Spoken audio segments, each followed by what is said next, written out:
Welcome to the Philadelphia Sports Table Podcast Show, the longest running weekly Philly sports podcast show in the world. 12 years strong. We got a great show coming your way this week. Lots of Phillies talk on the agenda. We're also going to be diving into some Flyers talk now that they have re-signed Cam York to an extension.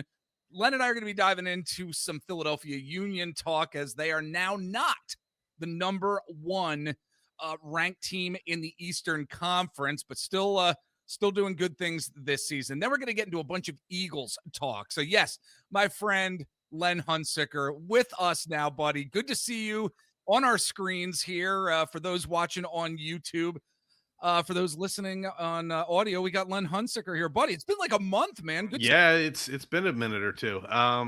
So yeah, happy to be back.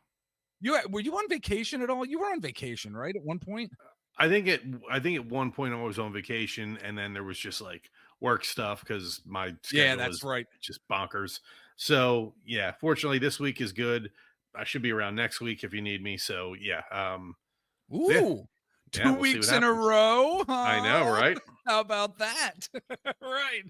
Look, folks, we're doing good stuff here at the PST podcast show. You know that, right? We've got our base of listeners from an audio perspective. We're just like, we actually got to like 100 subscribers on YouTube this past week, Len. Oh, okay. Then it went down to like 99 today. And yeah. I was like, you right? Can't obsess over that stuff. Exactly. I got to tell you though, in all honesty, how it got, we hit something like 30 something subscribers in a day. And it was because of Kelly Hinkle. I swear to God, it was because of Kelly. Oh, really? She's so freaking awesome. Awesome. We had such a great discussion. Folks, go back, listen to the Table Talk interview show with Kelly as we were dissecting this was the Table Talk show from last week, actually, where we were dissecting the Flyers post-draft stuff going on with that team, Danny Briere and stuff. It was really great. I know we didn't have a chance to talk about it, Len. Yeah. We are going to get into some Flyers talk. Maybe we can dive into it a little bit, get your thoughts as well. But everybody, really quick, Philadelphia Sports Table at gmail.com. If you'd love to reach out to us on anything here at the show, we'd love to read your email here on the show and respond to it. I know I usually put that up a little later during the show, but I wanted to get that out there to everyone right off the bat. And also, if you can like this video, we'd appreciate it. Subscribe as well. Let other folks know that the Philadelphia Sports Table podcast show is on YouTube. So, Len, let's get into this. Let's get into this show and talk about this Philadelphia Phillies team. Got a great text from you today where you're like, stayed up all last night watching the Giants and watching the Phillies. The Phillies leading the Giants. They were leading them like 3-1 from my recollection. And then an inside the park home run. Yeah, it was just crap the bed. Oh my God. Those are the games that stick with you. Like it was just the way it ended and how it ended. I sat there for like 5 minutes, just like, and didn't say, like, just couldn't believe it. And I've not had a reaction to that, to a Phillies game like that since Joe Carter and Mitch Williams. That was the last time I just sat there in stunned silence after a Phillies game. But I was just like, how does it end like that? You're up 3-1, one out in the bottom of the ninth. Yes. And look, I'm sorry, but you're Romano, Jordan Romano. I mean, I don't care who you trade him to, and I don't care what you trade him for. Yeah. No, it's the ERA, I think, is like almost 7. Yeah. He came in with got 2 outs in the 8th inning. He came out in the 9th, and as soon as he gave up that leadoff single, I said, "Oh boy, here we go." Because and I'm going to try and talk about baseball without sounding like an 80-year-old man here, which is harder for me to do as the years go on. Yes. But like, heaven forbid we pitch more than an inning. I know, as a reliever, like I can't do that. Like I don't understand. Yeah. This is where baseball they is can't, now. They can't get 2 guys out, go to the dugout, keep your arm warm for like 15 minutes, and go back out and close out the game. It's just not humanly possible. And I don't know. Like I know that the Phillies are kind of bereft of bullpen options at this point. Yeah, but Romano at this point has to be like, no, you can't anymore with him. It's a great segue. It's a great segue into the first topic with regard to the Phillies that we wanted to get into, just reflecting on this season, which then allows us to then reflect on the recent off season. It just appears, and hindsight's always 2020, and we don't have a crystal ball of what's going to happen in the futures, but it appears as though the Phillies, Len, didn't do enough with the bullpen and other He areas of was the team, the guy I'm complaining about was their big offseason acquisition. Exactly. Like he was the guy, and Yes. you're bringing in a guy. So my guess is that whatever was ailing him last year, and they said they gave him the clean bill of health. The Blue Jays said no, he's good. The Phillies, I guess their doctors probably checked him out and said no, he's good. I can't believe that this guy, who a couple of years ago was a 2-time All-Star, now is completely healthy, and if he's pitching like this. Yeah. And you look at at that pitch at the end of the game, that was dead center. I mean, Yeah. like the location, yeah, he throws hard, but the location is right down the middle. That Patrick Bailey's a guy that's hitting like a $190, and it doesn't matter if Right. you put it on a tee right in the middle of the plate. Same thing there. Right before that, there was a comebacker that almost took Romano's head off. Again, same spot, dead in the middle of the place. It's basically Yeah. like putting a ball on a tee and saying hit it, because it's right in the sweet spot. Yeah. And he did it twice in a row. And Yeah. the last one is what, lost the game for them. Yeah. Fortunately, they came back today. They won 13-0. They killed it. Yeah. Which is great, because that, to me, and specifically Bryce Harper, it was really nice to see him finally, since coming back from injury, Yep. have a good game. It could, just because ever since he's been back, it's just looked like he's not, like, just timing wise or whatever Yeah. it is. It looked like he just wasn't there yet. So hopefully today was the beginning of him being back to the guy we expect him to be. Yeah. I again, like, reflecting on what the last offseason was and where this team is at today. You talked about the bullpen. I mean, look at the outfield as well. Max Kepler. I mean, I think a lot of us had high hopes for him, but we see what the type of season he has had. But I do wonder, because, like, a lot of us at times are really hard on this team, but I wonder if we should, given their record and their standing in the NL East and Major League Baseball overall at this point. I feel like it's one of those situations where this team can be so frustrating during the course of a couple games, and then they can absolutely kill it for a period of time. The hot and cold aspect of this Phillies team, it makes me think, like, is it really bad? No, it's not bad, but I feel like and wish that in certain areas it was a little bit better. I mean, sure. And that's going to be something all year long. And you mentioned the two spots that maybe in at the trade deadline they're going to look at, which is Yeah. bullpen and outfield, specifically center field.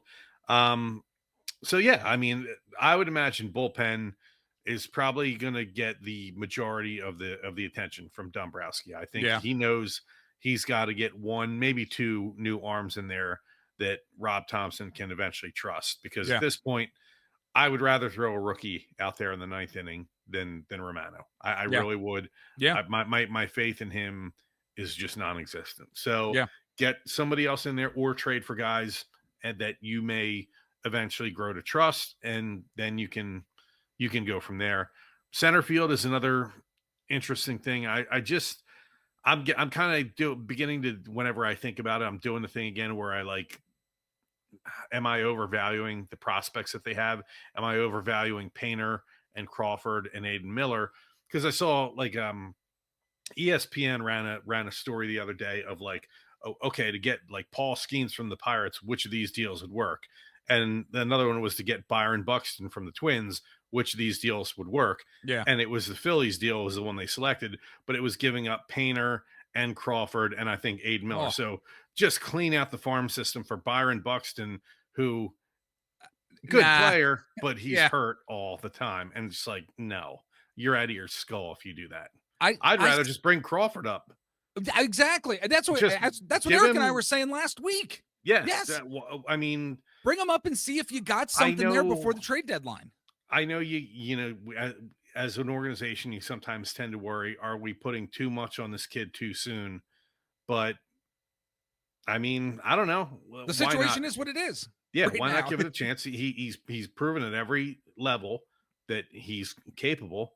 Yeah. Give him a chance. I mean, what's the worst that can happen? I said He it recently. he does poorly, and you send him back down to get more seasoning. Right. Okay. Exactly. Yeah. Exactly. On one of our recent shows, talking to one of our guests, Len, I was talking about the fact that Dave Dombrowski did not make a move. He did not move Andrew Painter last year. And yes, I know Painter was coming off Tommy John, stuff like that, missing last season, but didn't trade Andrew Painter last year, didn't trade Justin Crawford last year. What makes us think that this year is any different? If he didn't do it last year, Yeah, why in why? the world would he do it this year? But I think Yeah. when it comes to the other prospects, though, within this farm system, yes, perhaps maybe Mick Abel, maybe Gene Cabrera, maybe Aaron Escobar, Eduardo Tate. Perhaps I these think guys may. I think Tate is kind of on that level of guys they don't want to trade. I Yeah. think, I mean, they have levels of guys that they're maybe more willing to trade than others. I think Tate is closer to that Painter Crawford tier than you might think. Okay. Okay. Yeah. But I think there are farm system pieces that they could trade in order to get that bit of an upgrade that they do need. Because again, this is not some flailing team by any stretch, but No, there are they're a moments. contender. Yeah. Yes, but there are those moments when you're like, man, if they just had a little bit of another little piece in the bullpen to help the way that things are structured now, like you were talking about earlier, one inning for this guy, one inning for this guy. If they can get that one piece that provides more stability, then maybe you do give up perhaps a Mick Abel and maybe an Aaron Escobar. Who knows? Yeah. So, And that I'd be willing to do, but those pieces, I don't know if they get you what you want.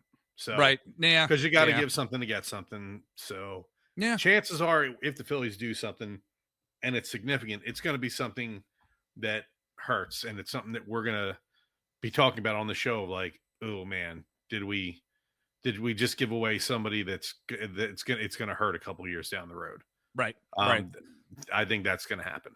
Yep. All right. Well, so just quick notes for some folks in case you had not heard. Aaron Nola, as we know, has had a rib fracture. He's throwing some bullpen sessions, going to go to Clearwater for the All-Star break. Also, only 2 Philadelphia Phillies were selected to the National League All-Star team, Kyle Schwarber and Zach Wheeler. Pretty interesting. I thought there may have been another individual here or there that may have been selected, Len. I don't know if you want to get into any of that, but I mean, they've got. I can give you 3 guys right now that you could: Trey Turner, yes, Christopher Sanchez, and yes. Ranger Suarez. I think There you all go. 3 of those guys merit conversation in terms of inclusion into that. Yeah, I don't know how you have a first place team that only has 2 guys going to the game. It's a little bizarre. It's really bizarre. Trey Turner. That to me is a little suspect, if you ask me. Absolutely. Now, I mean, I think you're going to see, okay, this guy's hurt or this guy can't go for whatever reason. I think the Phillies will get a third via an alternate thing somehow, some way. Yeah. But it's just on the surface, like really 2 guys for a first place team. Okay. Yeah. Whatever. Yeah. Yeah. Exactly. Yeah.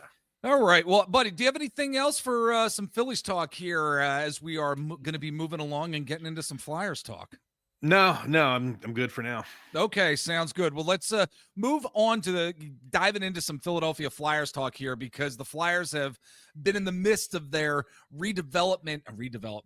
I've got too much community development on my mind here as I'm a public official here. They're in the midst of their development camp, but the real news this week was when Cam York got his extension.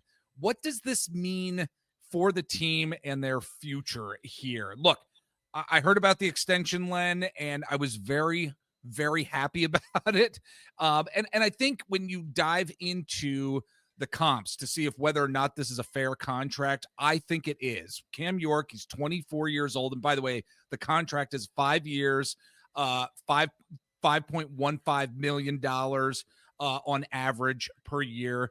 You look at guys like Alexander Romanov, who had an 8-year contract at $6.25 million. Kevin Ball has a 6-year, $5.35 million. He's 25 years old. So the comps are kind of there. And I think at the end of the day, I think he grades out well. Cam York really does grade out well when it comes to looking directly at the comps in terms of the guys that I just mentioned.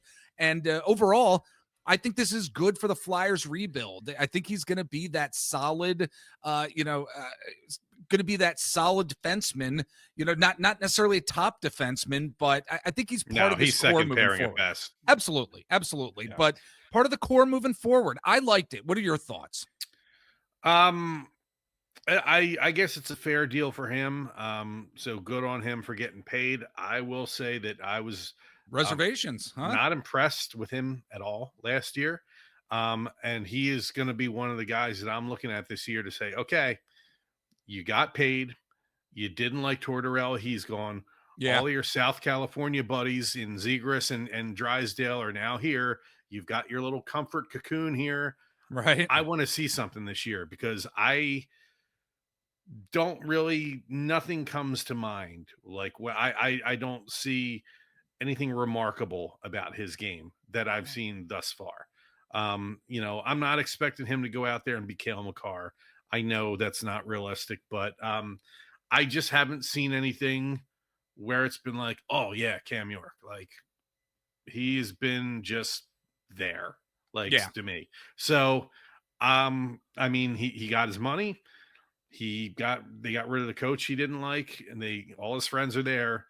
If it doesn't happen this year, or in the next couple of years for him in terms of like really stepping his game up, when's it going to happen? Because they've given him everything you could want as a player. So I want to see some steps forward from him this year. Yeah. That is, Yeah.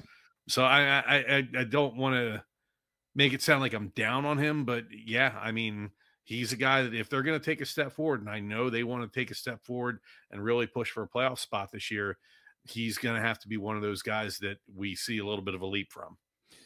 I do. I get where you're coming from. What I like about it is I think his ceiling is so high. I think he has raw talent to deliver that breakout type of year, whether it's this coming year, maybe in a couple years. He did score 10 goals, 30 points at the age of 23. And again, I think I really, and maybe maybe some of us who like this deal a decent amount are hanging our hats on the fact that John Tortorella is not here anymore, and that he doesn't have to try to cater to a coach that he doesn't care for. Coach really doesn't care for him as well. That means something.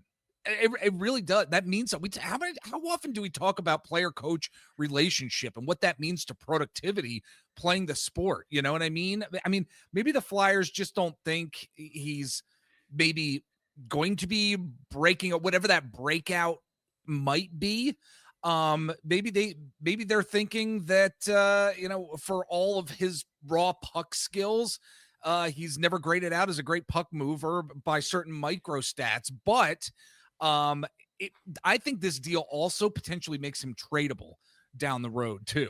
Yeah, and as the cap there's goes something to be up, and said it's for that. going to, Yeah. I think the deal is only going to look better. Guys are going to continue to get paid, and it's going to Yeah. make his deal look better. So yeah, in terms of like if down the road he is a chip that you want to trade, it'll be a lot more palatable, in a year than it is now. I'm not that it's exorbitant now, but it'll look even better as guys continue to get paid. So Right. yeah, understand that. I just want to see more from him because you talked about 10 goals at 23 and he had 4 goals at 24, so if you want to talk about the stats, they were 4 goals, 13 assists last year in like 62 games. I think it just I got to see more. That's all I'm saying.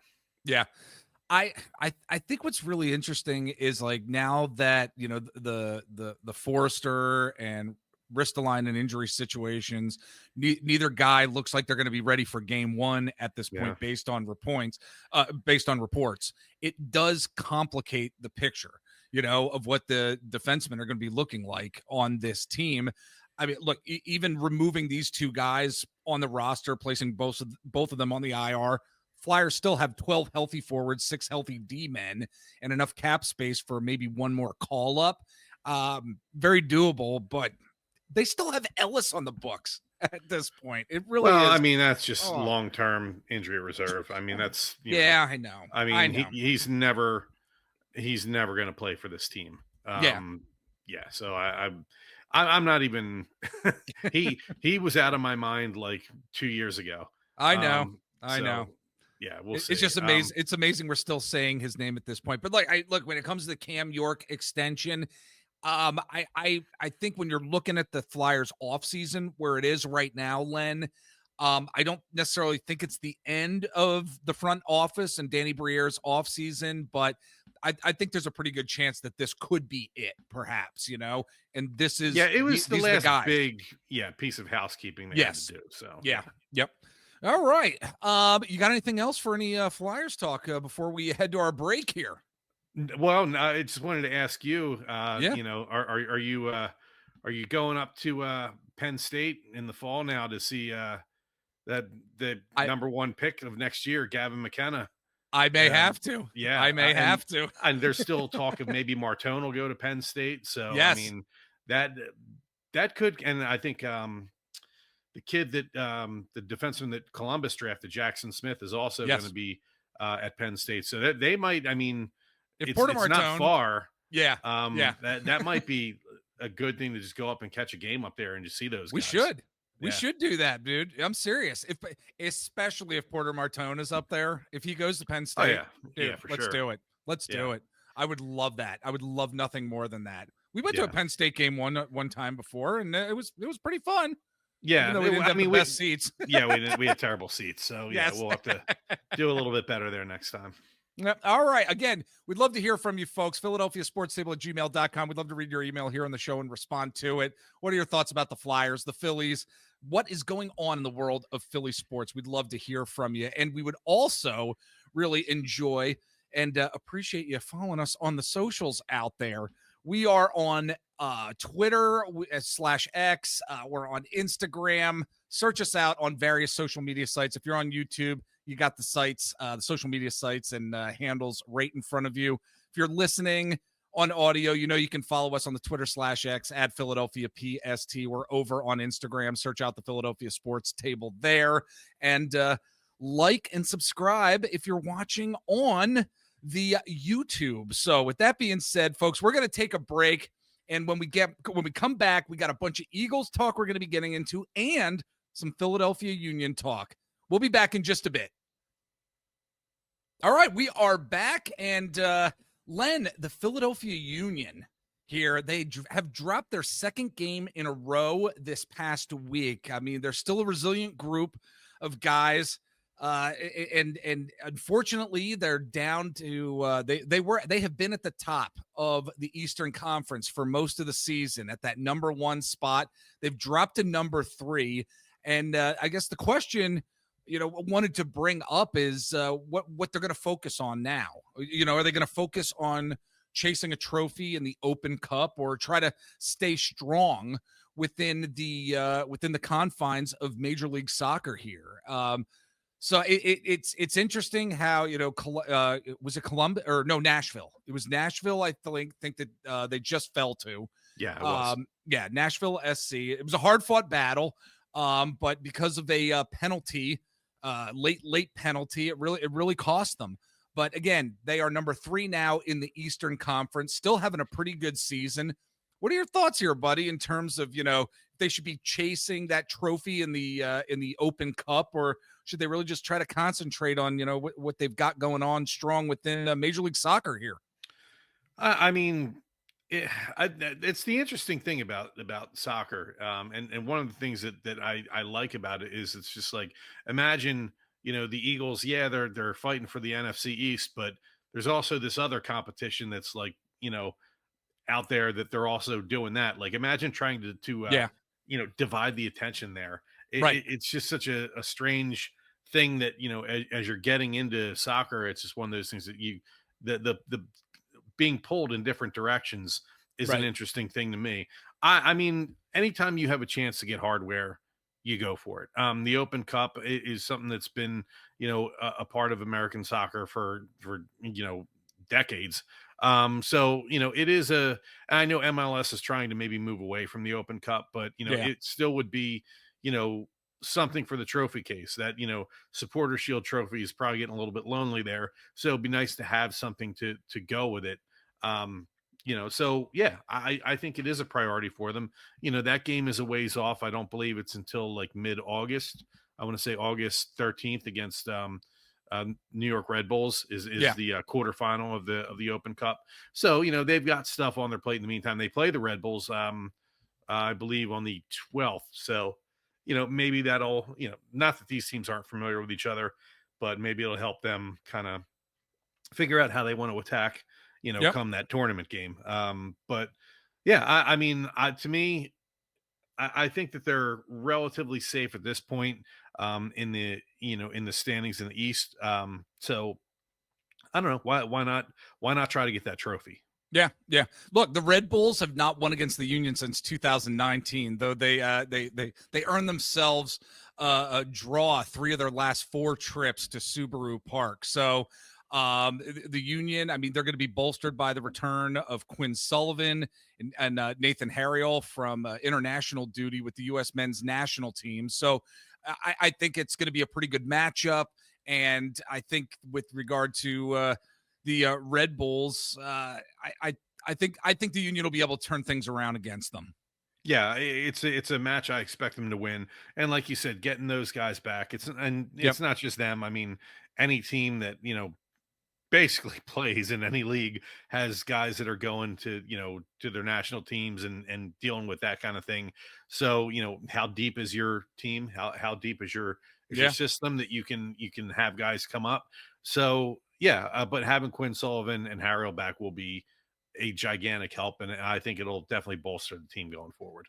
Yeah, Len, I wasn't planning on talking about it necessarily with regard to our soccer discussion here, but I've since we've been talking about the Union now for some time, every now and again when you're on the show, put a topic on to talk about with regard to the Union. Um, I've been learning a little bit more about the U.S. men's national team, and it really appears these guys aren't the best crew of soccer players, man. Yeah, I mean, There's issues, man. Oh my gosh. it feels, I don't know if you're talking about like Pulisic and the whole thing of like, him Yeah, wanting time away from the men's team because he's so busy playing yeah, with AC Milan and stuff like that. Yeah, I mean, this recent Gold Cup tournament, it doesn't feel like they had their best squad. they weren't They're cohesive at all. yeah, their Yeah, most talented players. yeah, So yeah, I mean, I don't know. I mean, I these other nations don't seem to have this kind of problem. exactly. Right. Yeah, I was talking with a friend of it's mine down a in Washington, and he's like, he said exactly what you just said. He's like, these other nations, they don't seem to have any issues at all. yeah. Well, which sucks because you can't tell a guy like Pulisic, okay, go screw, we don't need you, because Right. it's not like you've got this, whole list of great players behind him that like, okay, we can get rid of you and just plug this guy in and Right. there'll be no drop off. I Yeah. mean, he is playing in Europe for a reason. He's playing for big clubs for a reason. I mean, he is probably the most talented player of his generation. I think that's very fair to say. So yeah, you want a guy like that there. Yeah. So yeah, the fact that he's not there to me, and I get it. I get that, you're tired and stuff like that, and you have club commitments.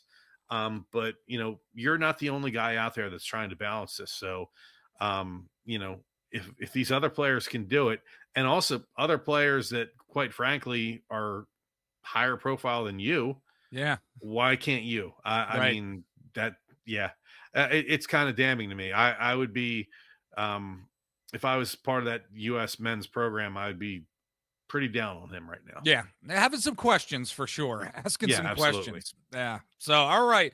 Well, enough of the Union talk. From here on out, we'll be talking about the Philadelphia Eagles because we are getting ready for Eagles training camp to start in about a week and a half. Players are going to start reporting on July 22nd.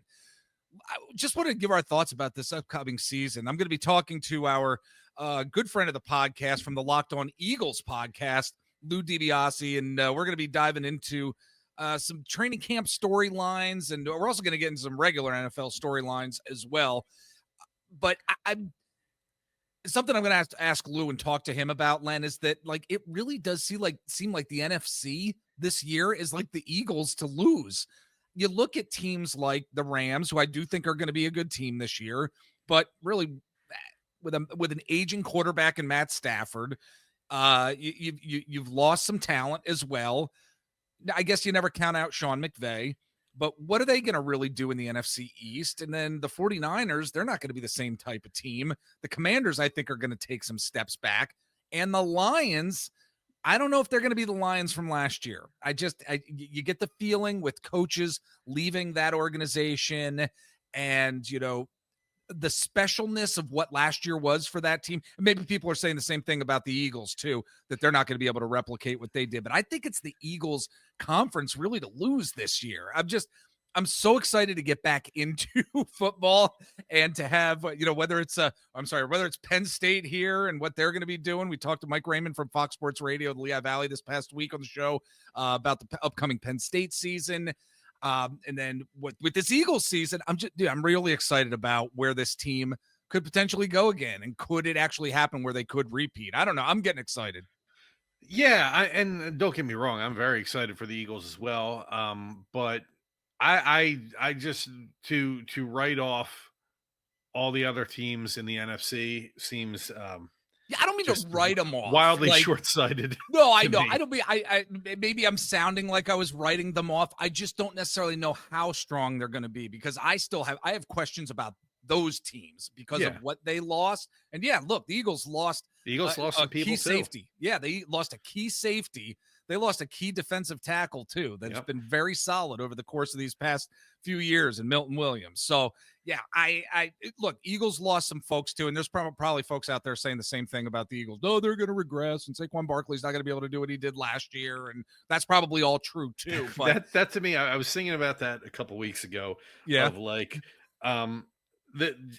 Saquon Barkley had just one of the most transcendent seasons you could ever hope to have as a running back. Yes. So I'm imagining a world where he rushes for 1,300, 1,400 yards this year, and everybody's like, "Oh, what's wrong with Saquon?" Yeah, he's not rushing for 2,000 yards or just something ridiculous like that. Yeah, like I mean, he's a guy that if I did fantasy football, I'd be interested in him.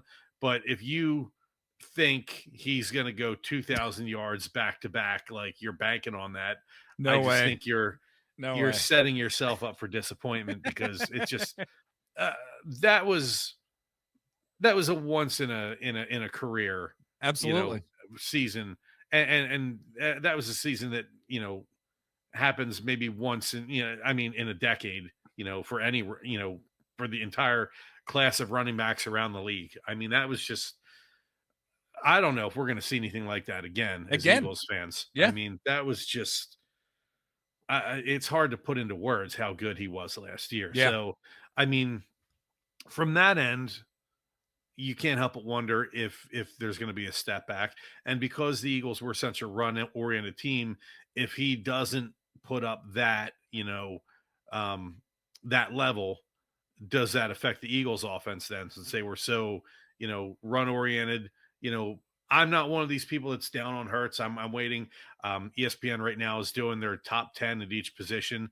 Yeah. And I can't wait until they get to the quarterbacks because I want to see how they're going to have the guy that just won the Super Bowl not be in their top 10. Right. I can't wait to read that article and just roll my eyes. But I have a feeling this might be a year where maybe Jalen Hurts has to throw the ball a little bit more than he did the year before, which I'm fine with because he's got AJ Brown, he's got Devonta Smith, and he's got Dallas Goedert, and he's got Saquon Barkley to throw the ball to. Yeah. He's still got all these weapons at his disposal. I just last year was just so unbelievable. I would love it if they could replicate it, but to expect it is almost unfair. It is absolutely unfair. And look, you make such great points there, but something that I'm going to be looking at, and maybe we'll get a better sense of it during training camp, but for the season overall, something the Eagles did last year that they have never done was take their two picks, the first two picks of the draft, and those guys were starters throughout the season and major contributors on a Super Bowl winning team as well. You can expand that out to the top 3 picks once you got in the playoffs, and Alex Hunt, as good as he was in that Super Bowl game. Yeah. I mean, absolutely. So I'm wondering if, because of that success, because of how those rookies were able to develop and the coaching staff was able to really help them along the way too, what does that mean for Jihad Campbell? At Alabama, he had 117 tackles, 11 and a half tackles for loss, 5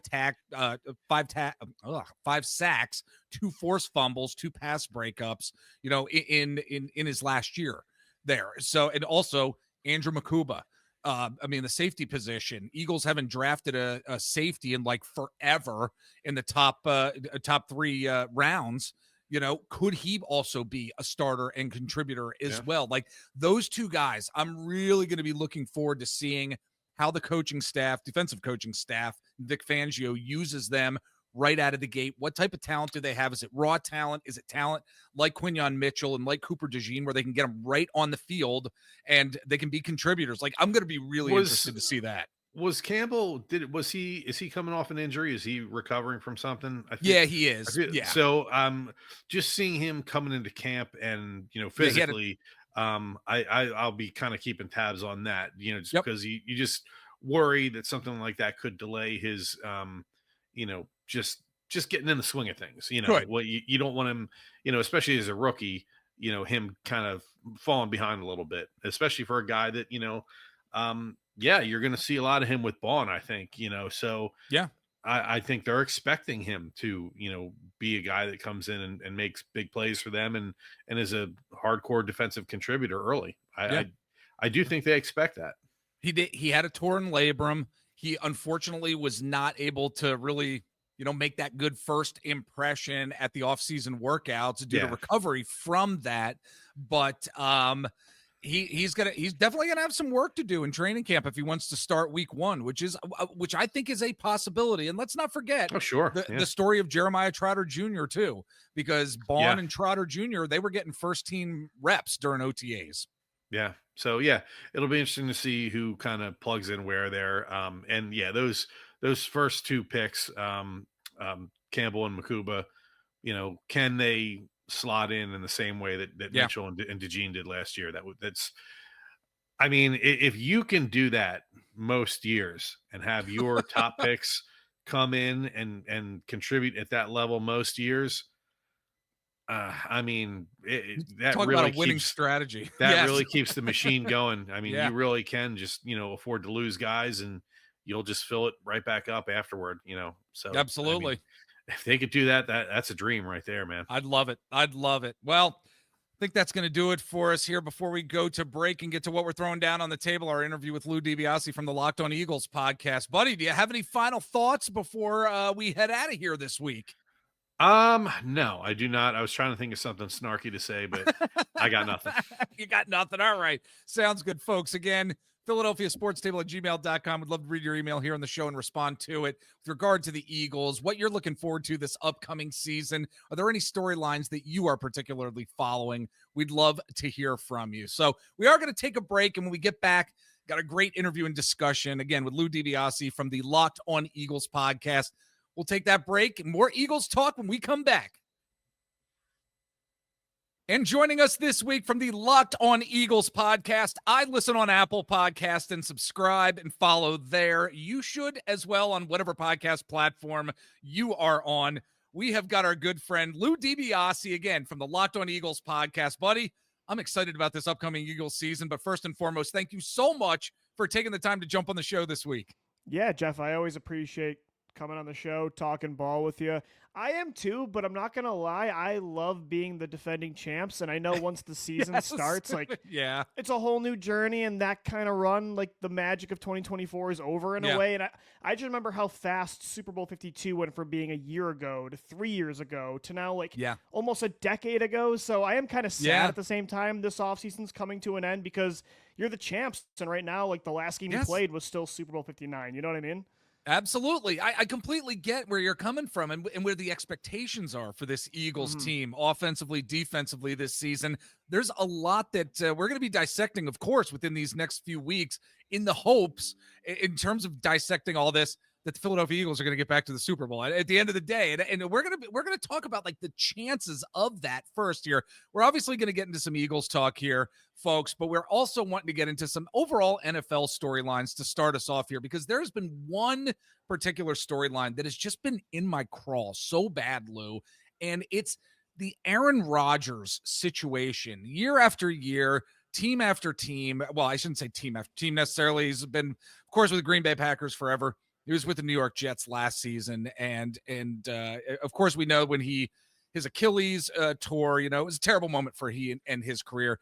But now he is going to be a member of the Pittsburgh Steelers, and I wanted to get your thoughts on this, because for the life of me, I just cannot figure out why the Pittsburgh Steelers would go in this direction when they know Aaron Rodgers is at the end of his career. His performance over these last few years, of course, has been on the decline. And I guess the overall questions are, why does an organization like the Steelers decide to do this? And like, what's the plan of action for quarterback in the future? Yeah. Because it seems like they do not have a good, solid plan of action for one of the most important positions in sports. I don't know. What are your thoughts here? Am I just being a little too nitpicky about this here as a football fan? What are your thoughts? No, I completely agree with you. I think the Pittsburgh Steelers are one of the two most delusional franchises in the NFL right now. And the other one is in the NFC East, and it's the Dallas Cowboys. It's these two teams that are still living off their past success of winning Lombardies, and that past success, like that ego of those championships, have almost been the reason both of those teams are stuck in the purgatory they're in right now. Like, the Pittsburgh Steelers think that they are truly Aaron Rodgers away from being a Super Bowl contender, when in actuality, that idea of they're just a couple players away every single year and their refusal to just hit the reset button is what in fact is keeping them from winning championship. Like the Pittsburgh Steelers, they think they're almost too good to rebuild. It's like, we're the Steelers. We don't rebuild. We don't do things like everybody else. We win championships. That mentality, in fact, is what is stopping them from winning championships. And I think Aaron Rodgers, that move is just another manifestation of that Steelers ego. Like, they still think they're the team from 15 years ago that is winning a Super Bowl. And they haven't been that team in, I don't know, like since 2016 when we're in the AFC Championship. They're not close. And close to 10 I honestly years. think they're going to be worse this year. Yeah. And I think the roster is worse this year. I think Aaron Rodgers can't carry as much as Justin Fields or Russell Wilson last year. I honestly think they're going to be worse off this year, and I don't think they make the playoffs. I don't think they do either. It's just absolutely baffling. And I think it's such a great point you make, that this is a team just like the Dallas Cowboys, just living in the past, trying to make it seem as though there's some sort of relevant team. And it really brings me to like what the NFC is going to look like this year. I mean, when we look at the NFC in general, we know the Eagles, they're slated to be one of the top teams in the conference. I mean, I see the Lions potentially taking some steps back this year, possibly. The 49ers, they seem to be a team that may be going through some pain this year as well, and possibly well into the future too, especially with that Brock Purdy contract, what that does to the rest of the team. I question how good the Los Angeles Rams may actually be this year as well, although you never want to count out Sean McVay. How weak is the NFC, in your opinion, Lou? And does it seem like the Eagles, or that this conference is really the Eagles to lose? What are your thoughts? Yeah, I think the Eagles are clearly the cream of the crop in this conference. It's interesting because I think the AFC is more top-heavy with like real legit Super Bowl contenders, because that's where all the quarterbacks are. It's the Chiefs, it's the Bills, it's the Ravens. I think the Bengals will be back in the mix this year with Joe Burrow. Even the Chargers, to a degree, are getting better every year, and Justin Herbert's one of those guys. So I think the AFC has more like true championship contenders, whereas I think the NFC, it's not as top-heavy. Because like you said, after the Eagles, it's who is this Detroit team without Ben Johnson, without one of their starting offensive linemen? Like, is Jared Goff going to turn back into a pumpkin? The Commanders, last year, was that a legit team, like a Final Four caliber team, or did they obviously, exceed expectations?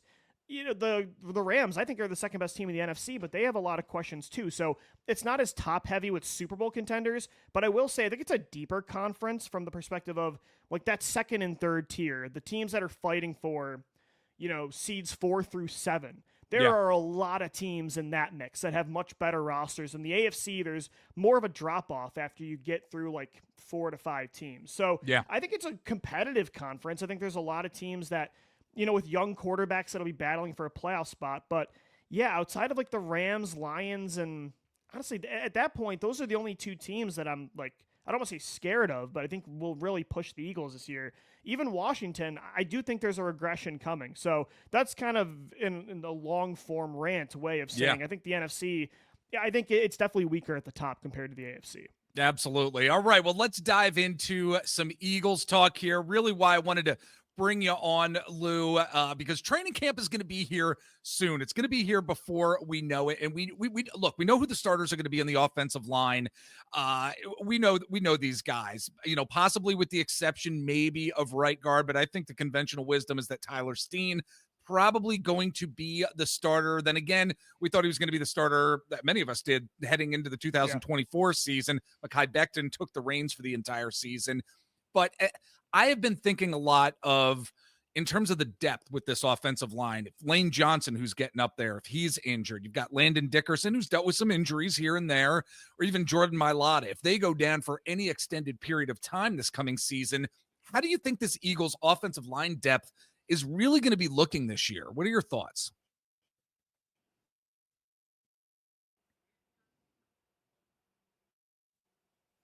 Yeah, I do feel like the is kind of similar to the rest of the roster when you talk about depth, because it's younger, it's cheaper. It has to be that when you're paying the offense, pretty much every starter is getting top 10 money.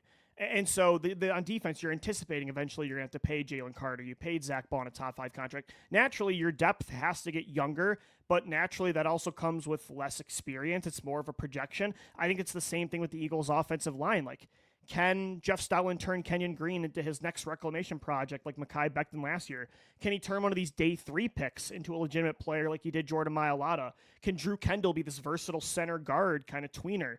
Cameron Williams, some people thought if he came out of Texas next year, he'd be a rounds 1 through 3 kind of prospect. Miles Hinton is a massive human being with a lot of great traits, but he's definitely raw. It's a lot of, again, young, inexperienced players, but I like the idea of giving Jeff Stoutland the higher ceiling, lower floor players, because outside of like 1 or 2 players like a Chance Warmack and a Jamon Brown, those are like the only 2 guys I can ever think of that haven't had success in Stoutland University. So it is inexperienced, but I'm kind of excited. Like, they took 3 offensive linemen on day 3 this year. I think it's, considering their track record, almost a slam dunk. One of them are going to be at least a legit backup. And you do have Matt Pryor, too, just in case, too, who has a lot of starting experience. So they kind of, covered themselves with that veteran move as well. Yeah, it's going to be real interesting to see how all of this plays out in camp for sure. I also wanted to talk about the depth at another position here, because from the running back standpoint, obviously Saquon Barkley is going to be getting the lion's share of the snaps and opportunities just based on what he did last season, his role, who he is as a talent in this league and for this Eagles team. But I do wonder how perhaps A.J. Dillon and Will Shipley might be used this year. That is, if they're going to be on the team to start the season, which I imagine that they probably will. So wanted to get your thoughts, Lou, on the depth at the running back position, what we might see, what we might not see. What are your thoughts? I really like A.J. Dillon's style of play for the Eagles backfield, because I think this year they are going to, obviously the offense is still going to run through Saquon Barkley, especially at the end of the year in the playoffs.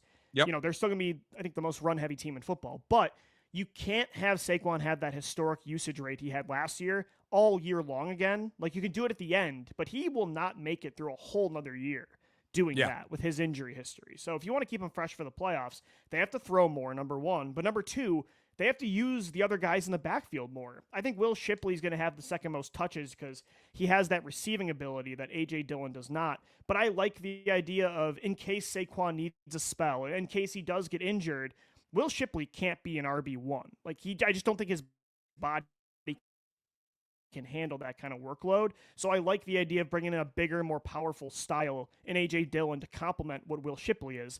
Now, what I will say at the same time, A.J. Dillon had a neck injury last year that kept him out pretty much, the entire season. So could he be this year's Rashad Penny, where it's like a former big name first or second round pick that we all know and he ends up not doing anything? Like, that's a possibility. But I do like the style of player that he is. I liked the mentality the Eagles brought in with Dillon.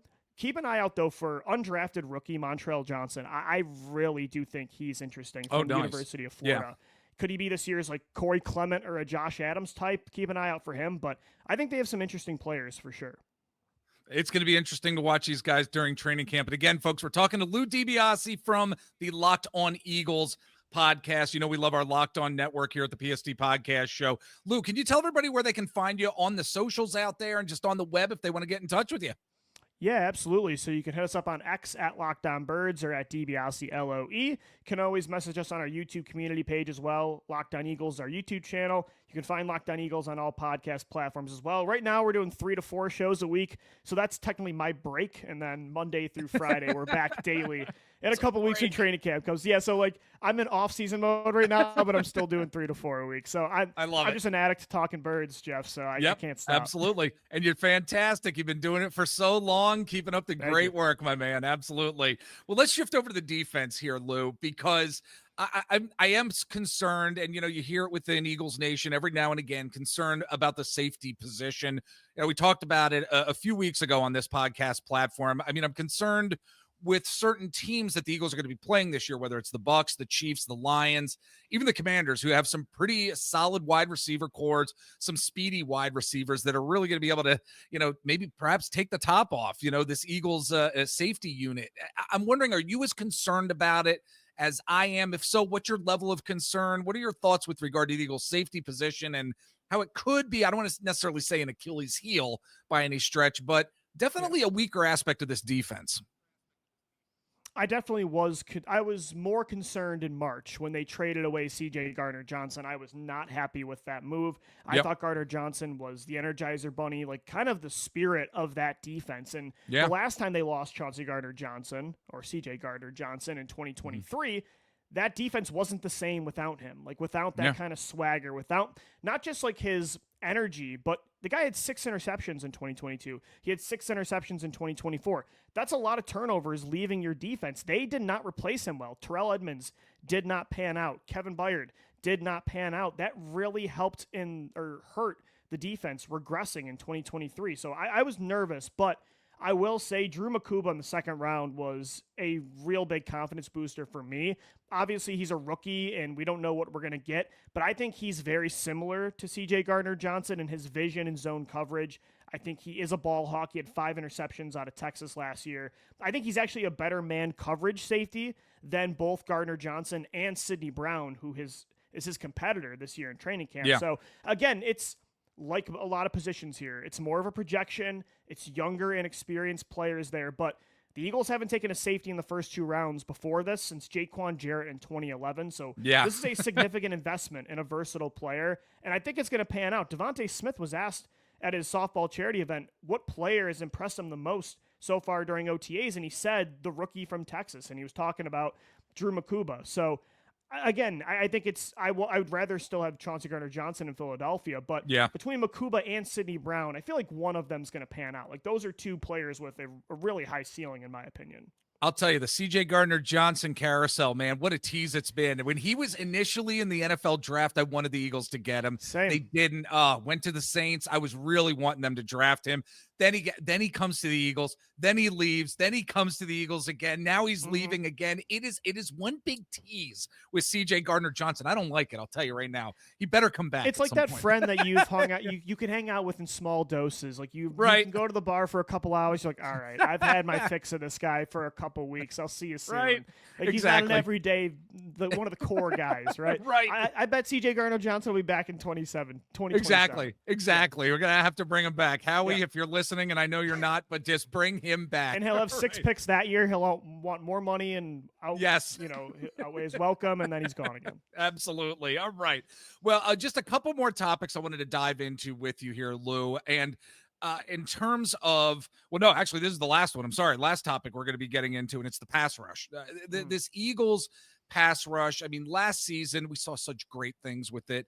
they had one of the best pass rush defenses in the league last season. A lot of that was just due to just some incredible play up front. Yes, even from guys like Josh Sweat, who are not here anymore, Milton Williams as well, who has moved on to the New England Patriots, if I'm not mistaken. I think we need to see a lot of that same pass rush dominance and dominance from the defensive line this year. If the Birds want to head back to the Super Bowl, quite frankly, I think that's going to be a key component and aspect of, how the season goes and can really help set the tone early on.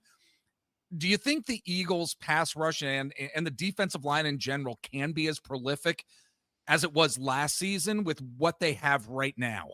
Yeah, I don't want to sound like I'm a broken record, but it's less proven than in years past, including last year. This is honestly like the most risky, like low floor, high ceiling defensive line Howie Roseman's ever put together. Normally he likes proven players here. He doesn't really have that outside of Nolan Smith and Jalen Carter. And even Nolan Smith only had one breakout year. He's got a lot of projections. Like, can Jalix Hunt take that year 2 step that Nolan Smith did? Can Moro Ujoma build off of what he did last year? Can Azeez Ojulari stay healthy? Is Joshua Uche going to ever get back to that player with the Patriots in 2022 that had over 10 sacks? He had double digits that season as a former second-round talent. It's a lot of projecting. But I think between all of those guys combined, at least a few are going to pan out. And Jalen Carter, I think, is maybe the best defensive tackle in football. I think Nolan Smith's going to become somebody that gets 10-plus sacks every single year. So I think it's going to be, I would say, equally as good as the regular season last year. I know Josh Sweat almost won Super Bowl MVP, and Milton Williams dominated in that game too. So recency bias, like the last image of those guys we had was them being legends in a championship game. But if we actually put things in perspective of who like Josh Sweat was in 2024, he led the Eagles in sacks with 8, but I thought he was an inconsistent player last year. Like, I don't think it's a high bar for Jalix Hunt to match who Josh Sweat was, or at least one of those guys. Or at least match his production by like 75 to 80% at a much cheaper rate. So those guys were really good for the Eagles last year, but I think sometimes people got carried away this offseason with acting like the Eagles lost Jalen Carter and Nolan Smith. Whereas they lost Milton Williams and Josh Sweat. Good players, but not great. I think with all the guys, Ojoma, Hunt, Ojulari, Uche, Jordan Davis. I was going to ask you about Jordan Davis, too, because I think sometimes he gets lost in the shuffle. Right. So of those 5 guys, we don't think 2 of them can be good next year. I think they will be. So I think it's an interesting position, though, for sure. Because, again, Howie has never really taken this approach, but it worked last year, so maybe it'll work again. What are we going to see from the Eagles pass rush in training camp? It's going to be interesting for sure. Again, folks, Louie DiBiase from the Locked On Eagles podcast. Buddy, it was great talking to you. Thanks so much for taking the time. Come back, jump on the show with me. I'd love to have you back on, talk more Birds, talk more NFL. Yeah, let's do it, Jeff. Appreciate it as always.